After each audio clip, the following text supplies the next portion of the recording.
안녕하세요. 하루철학 채널에 오신 것을 환영합니다. 오늘은 공동체와 개인 아렌트와 2025년 한국의 고립이라는 주제로 함께 고민해 보겠습니다. 2025년 5월 28일 현재 한국 사회는 1인 가구 증가, 디지털 소외, 그리고 사회적 연결의 감소로 인해 고립 문제가 심각해지고 있습니다.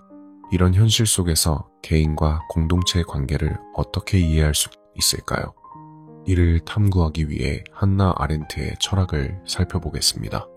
한나 아렌트는 20세기 독일의 정치 철학자로 그녀의 저서 인간의 조건에서 공적 영역의 중요성을 강조했습니다.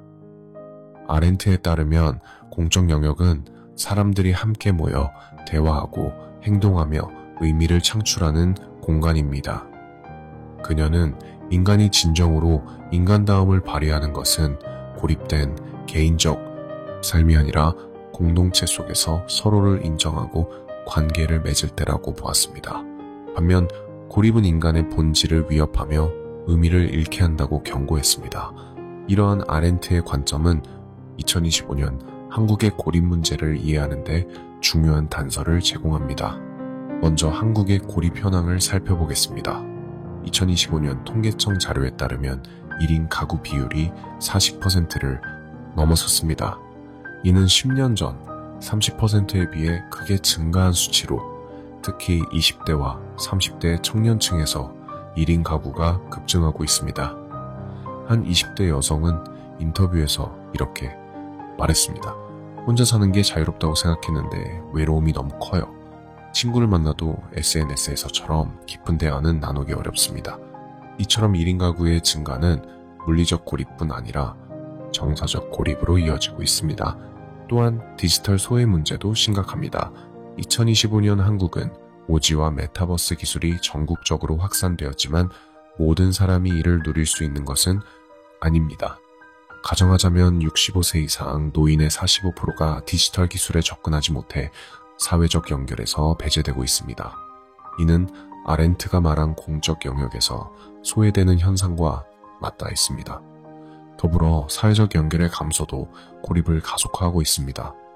2024년 한 조사에 따르면 한국인의 60%가 지난 1년간 깊은 대화를 나눈 적이 없다고 답했습니다. SNS와 메신저는 늘 연결된 듯한 착각을 주지만 실제로는 표면적인 소통에 그치고 있습니다.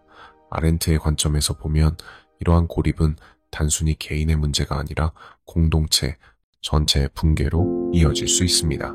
그녀는 공적 영역이 무너지면 개인은 고립과 무기력에 빠지고 이는 결국 사회적 신뢰와 민주주의의 기반을 흔든다고 보았습니다. 2025년 한국에서 이러한 현상이 현실로 나타나고 있습니다. 예를 들어 정치적 참여가 줄어들고 있습니다.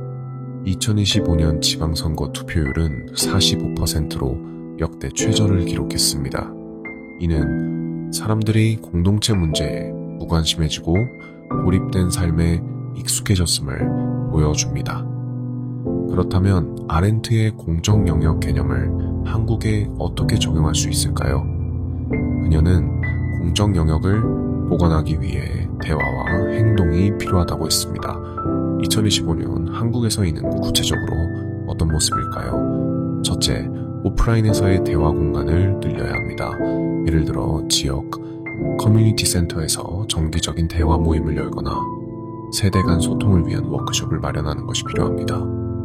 2024년 서울시가 시범 운영한 세대 공간 프로젝트는 20대와 60대가 함께 지역 문제를 논의하며 신뢰를 쌓았다는 긍정적인 결과를 보여줍니다.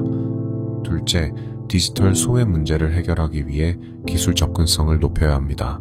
노인과 저소득층을 위한 디지털 교육 프로그램을 확대하고 공공 와이파이 존을 늘리는 정책이 필요합니다.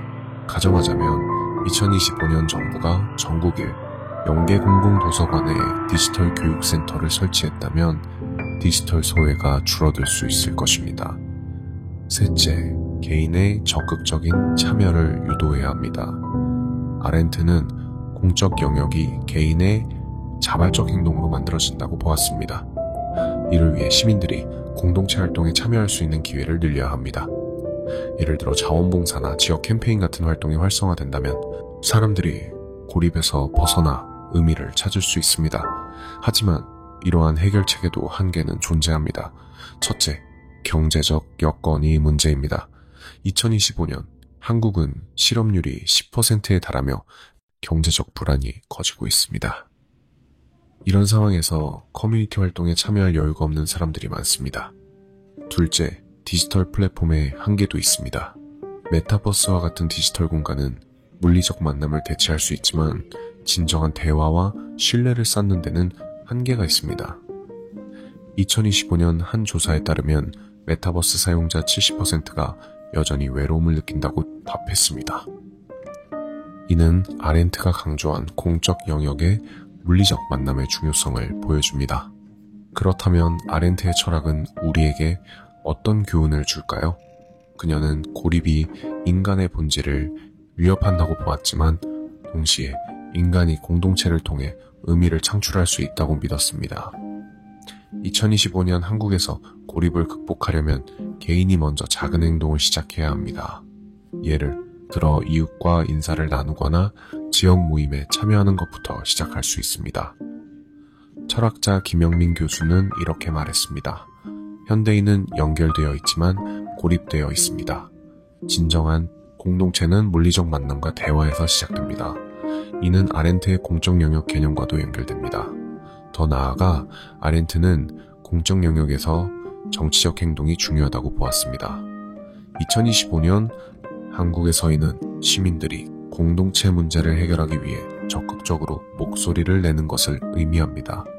예를 들어 디지털 소외 문제를 해결하기 위해 시민단체가 정부에 정책 제안을 하거나 지역 주민들이 투표를 통해 변화를 이끌어낼 수 있습니다.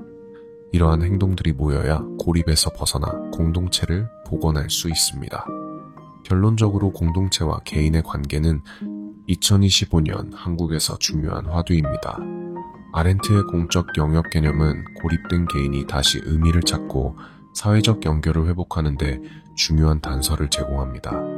1인 가구와 디지털, 소외 속에서 우리는 어떻게 공동체를 만들어갈 수 있을까요? 여러분은 고립을 극복하기 위해 어떤 작은 행동을 시작할 수 있을까요? 댓글로 의견을 나누며 함께 사색해보세요.